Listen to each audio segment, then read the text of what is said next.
Hello everyone, welcome to the studio. I'm Miss Brinker. Please have a seat and we'll get started shortly.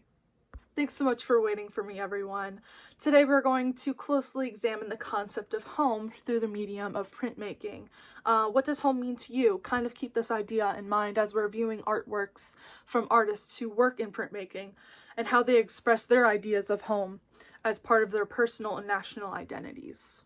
Now, before we dive any further into the process of printmaking, we're going to look at the artwork of two artists who work in printmaking. Kind of keep the idea of home and what kind of elements are happening in the artwork that might express the idea of home. This is the first artist we're going to be looking at, Anne Gant. On the screen, I have a piece of her artwork. What do you see? Describe what forms you see. What do you think she did to make this? What does this remind you of? Great answers. Now let's look at this work. What does it remind you of? What does the form look like? How does the form create a story or message? What might she be trying to tell us? Keep in mind the ideas of home that we were discussing earlier. Okay, so now that we've seen a little bit of Anne Gant's work, let's talk a little bit about her. So she has years of experience as a printmaker and also as a glass blower. She uses glass to print her images. She uses by making them super, super hot, molten lava almost, and burning them into paper. This transfers the image of the glass. By doing this, she records a piece of history, as she says. She loves the idea of recording what these precious things were because of how fragile and breakable they are. They will always contain a memory or a feeling whenever you look at the print. Think of this as a form of scrapbooking. So by looking at images of our life, we can remember home, family, friends, or a time that made us happy. Okay, so moving on to a different artist, let's look at his artwork. Alrighty, I'm sure a lot of us have seen this print. What do we see in this piece? Yeah, there's a wave in the foreground. What about in the background? Great, it looks like a mountain. And it is a mountain, it's a volcanic one. What do we know about mountains and volcanoes? Why do you think he painted that volcano? Why is it so special? Great guesses. It's actually from his home of Japan. A mountain is tough, formed over millions of years, and is unmovable. And volcanoes have lava that spew out, causing damage to surrounding areas. Really great discussion and ideas, everyone. So let's jump a little bit further into this piece. This is by Hokusai, and it's titled The Great Wave off Kanagawa. It was created in 1831, so not too long ago. It might seem long ago, but it wasn't that long ago in art history terms. He made it by carving a design into a wood block and transferring the image using ink after it's been carved. He's a Japanese artist. That's why we see the Mount Fuji in the background, because it's a symbol of his home. He created the wave in front, almost like a tsunami or a hurricane, to show the outside world crashing into Japan. What do we know about tsunamis and hurricanes? Yes, they are dangerous. They're loud and they cause flooding. Those are all very dangerous things. You can see boats being thrashed around because of the dangerous conditions. All of these things have something in common. They can be unpredictable. The weatherman doesn't always get it right, as many of us know. Weather changes rapidly all of the time. The idea of the wave is how the outside world might affect Japan, either good or bad, because it's unpredictable. We don't know how it's going to act. Japan used to be isolated, but during this time, they started to communicate and trade with other countries in the region. Hokusai shows Japan as a strong mountain in the background as Mount Fuji, a symbol of his home, and tsunamis crashing around it, showing its strength and resilience. We are going to be using styrofoam to make our prints. And then once we have our print, we're going to use a personal object to stamp on top of our print. So before we jump into the demo, I just wanted to talk about home. So does anyone want to come up to the board and write a word or two of something they think of when they think of home?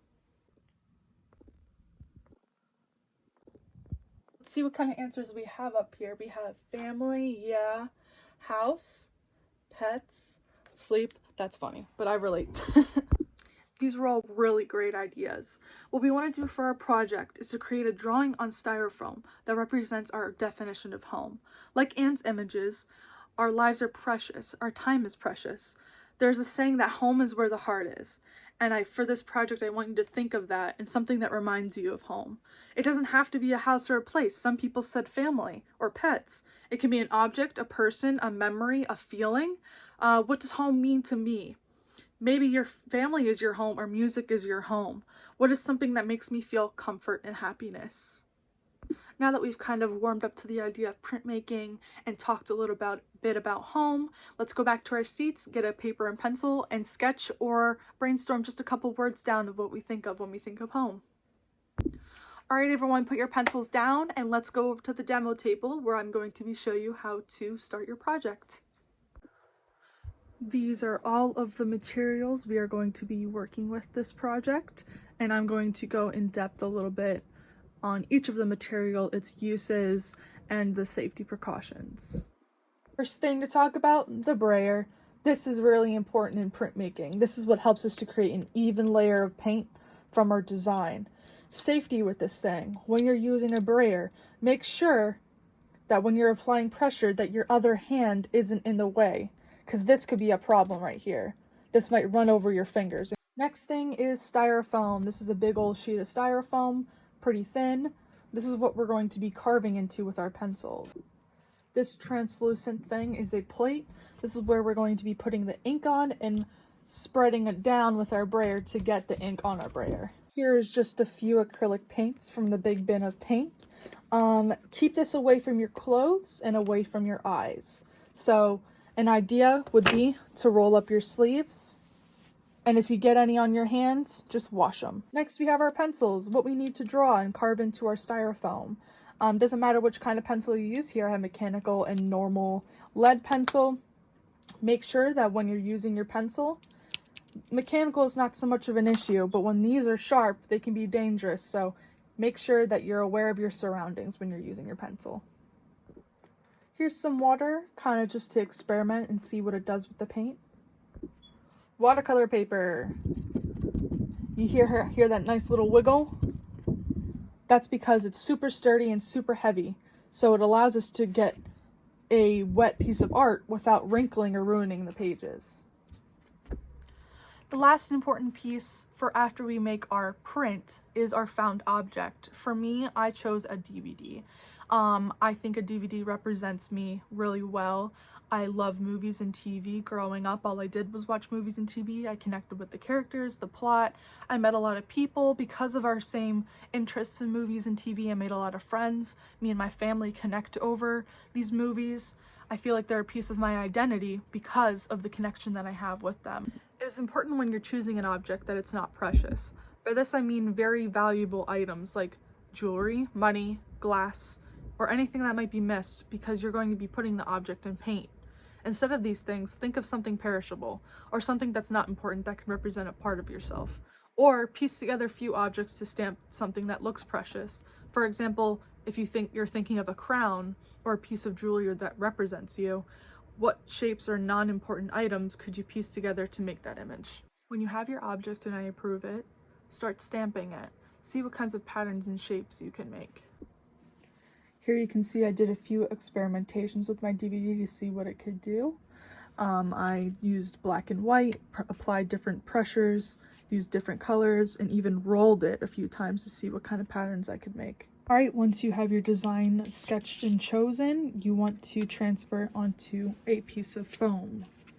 So I chose this tree, kind of going along with my sketch. And we want to push hard enough that we make indentations, but not too hard that it pokes through. Now that my design's ready, I put paint on my plate, just a couple dabs at the top, take my brayer, dip it in, and roll it over and over and over again until you have an even layer all over your brayer.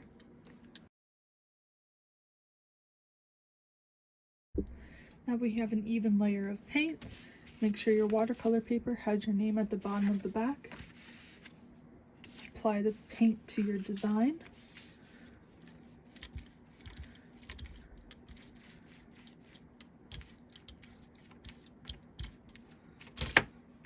Place your design down, watercolor paper on top,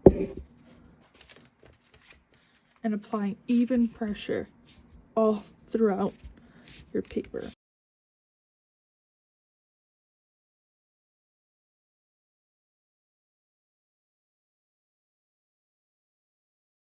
So if I place the paper on top of the design and accidentally move the paper while it's on top and try to apply pressure, the design's going to be muddled. That's why it's important that once you put the paper down that you do not move it, so we get a clean print. So what's something else you notice about the image comparing the print to the design? Yeah, it's opposites or reverse image. So keep in mind when you're doing your design that whatever you draw on the styrofoam will be reversed when you print it. Now I'm going to show you how to do a colored print. It's just the same as the first one. We take your paint, put it on the plate, beads on the plate, and we kind of put them next to each other, leaving a little gap in the middle, like that. And we dab our roller, our brayer, and do what we just did before, kind of slightly moving it over, blending it down the middle.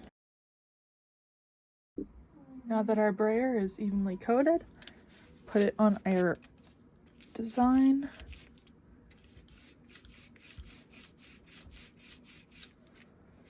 Place your paper on top and apply even pressure with the flat side of your fist. And here is my color print. It's okay if the first print doesn't turn out the way you want. You can try it again on more paper. Experiment with how much pressure you put, or how much paint you're using, what color paint you're using, how you're applying it. I want you to make one black and white clean print and one color clean print. This is a clean print. We can clearly see the image that we made. This one is not a clean print. You can see I moved it, and you can't really make out what is here. Here you can see my example. I did a print of a kitchen because that's where I feel most at home, and I printed my DVD a little transparent to show me in that space. Now for cleanup procedure. First we're going to take our prints and we're going to put them on the drying rack.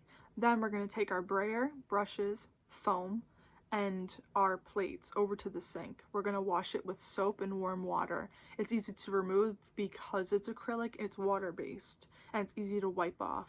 Once all the materials are done, put them on the drying towel and wipe any areas of the table you may have gotten dirty. Some of the tables have been set up with inking stuff and some are not.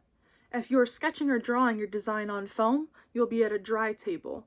If you are inking or printing, you'll be at wet tables. This makes sure that the people who are drawing are on steady surfaces and the people who are inking do not get their ink on other people's work. All right, let's get to work.